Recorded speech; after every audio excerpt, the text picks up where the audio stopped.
Yby Fund App কিন্তু totally 100% বন্ধ হয়ে গেল খারবাय होननानै नोंथांमोना साननानै लादो Yby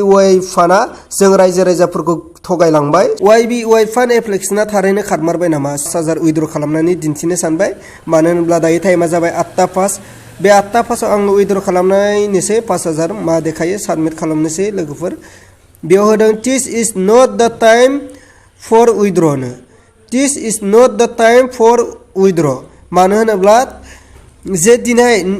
9 आगस्ट बे 9 आगस्ट जोंहा उइद्रनि टाइमा आपडेट जानो गोनांमोन उइद्रनि प्रब्लेमा सलुशन जानो गोनांमोन स बेवहाय दासिमहालागै उइद्रनि आपडेट जानानै फैयाखै रायजो राजा नोंथांमोन स नोंथांमोना दिनै सानसेखौ बा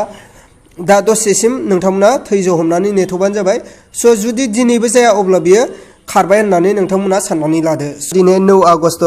बा बे 9 आगस्ट जोंहा Yby Fund एप्लिकेशननिफ्राय जोंहा फैसा उइद्र जानो गोनांमोन स नोंथांमोननि सिगाङावनो आङो खालामनानै दिन्थिनोसै 5000 स बेवहाय जायना जाया नायनोसै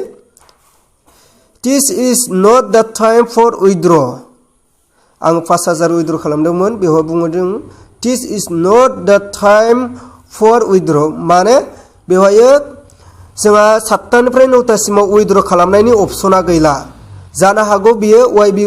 Fundआ जों रायजो राजाफोरखौ थगायलांबाय